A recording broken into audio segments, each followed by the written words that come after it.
Requisitos establecidos por los legisladores para obtener una candidatura independiente están definidos con claridad en la ley y ciertamente no son menores. Es por eso que de entrada quiero reconocer el trabajo realizado por cada uno de los 40 aspirantes a candidatos independientes a una diputación federal que lograron acreditar el respaldo ciudadano necesario para aparecer en la boleta electoral el próximo 1 de julio.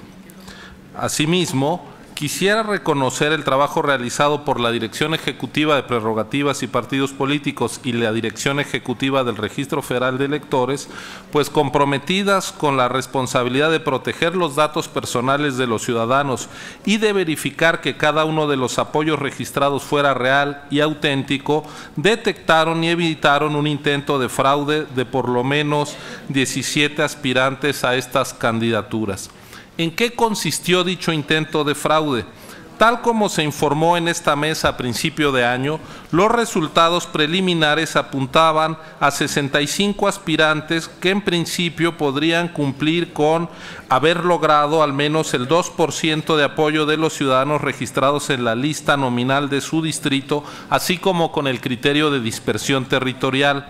De esos 65 ciudadanos, uno entregó sus apoyos en papel debido a la aplicación del régimen de excepción, así que en un primer momento el instituto contó con 64 archivos electrónicos de aspirantes que se perfilaban a aparecer en la boleta electoral. Sobre esos 64 aspirantes se hizo una muestra representativa con 900 apoyos para cada uno a fin de revisar las imágenes que habían enviado por la aplicación móvil y así verificar si los apoyos eran auténticos. El resultado fue que en 28 casos había aspirantes que tenían más del 10% de irregularidades o bien se presumía que con los apoyos anómalos encontrados podrían no alcanzar el umbral requerido. Ante estos hallazgos, se decidió hacer una revisión completa de las casi 195,000 firmas enviadas por esos 28 aspirantes. ¿Qué se encontró? Que solo 30% de los apoyos de esos 28 aspirantes había sido recabado de forma regular, 2% correspondía a credenciales inválidas, el 10% eran fotocopias de la credencial del elector y el 58% correspondía a simulaciones de la credencial para votar. Entre las credenciales inválidas nos encontramos con licencias de conducir, tarjetas de presentación, tarjetas de descuento o imágenes de la credencial para votar, pero que eran retratadas en una pantalla o en las que se capturaba 2 veces el frente o 2 veces el adverso. Ahora, la irregularidad más grave y la que incluso puede constituir un delito por el presunto uso indebido de datos personales se refiere a las simulaciones de la credencial para votar.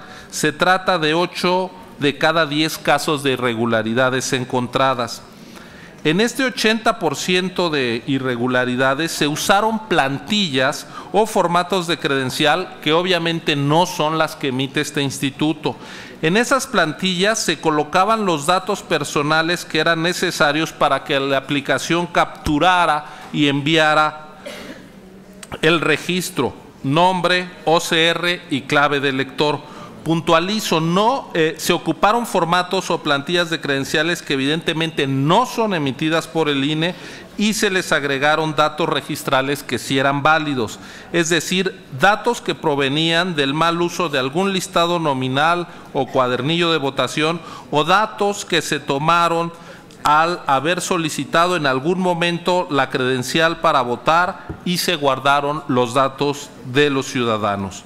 Presento algunos ejemplos. Como se observa aquí, lo que utilizaron fue un cuadernillo para votar y a ese se le tomó la fotografía, no a la credencial. Es decir, no fue el ciudadano con su credencial para votar el que dio el apoyo, sino que alguien que guardó un cuadernillo lo proporcionó a algún aspirante.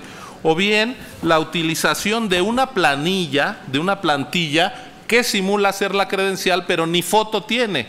Obviamente, estos no son documentos oficiales, fue una trampa en la cual sobre esta plantilla se vaciaban datos válidos.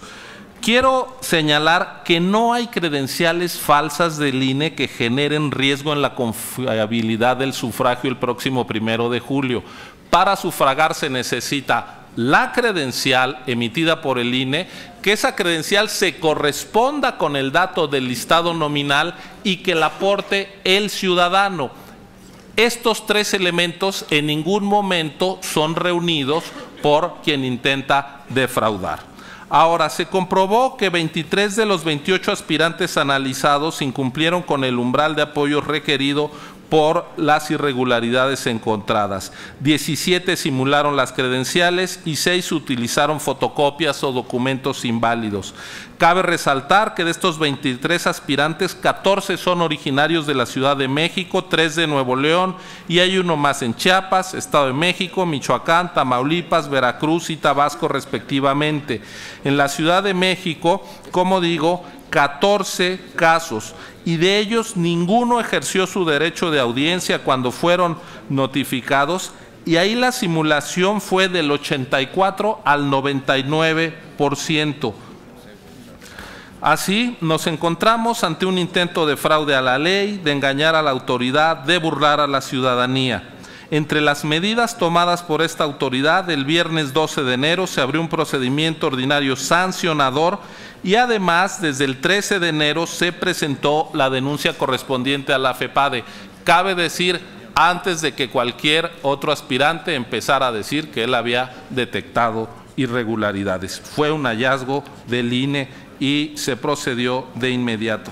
Así como hay que denunciar a quienes cometen algún ilícito, también hay que reconocer a los ciudadanos que respetando la ley de forma genuina y activa lograron obtener las firmas requeridas. Cabe señalar que quienes sí cumplieron con apego a la ley, en promedio tardaron en recabar sus apoyos más del doble de tiempo que quien simuló. Así como esta autoridad electoral nació para evitar el fraude en el voto, el que se defraudara la voluntad popular depositada en las urnas, también esta autoridad ha detectado, ha inhibido y ha impedido el intento de defraudar el apoyo ciudadano para llegar a la boleta. Creo que pues es una tarea que hay que reconocer y pues el tramposo cae al pozo. Gracias.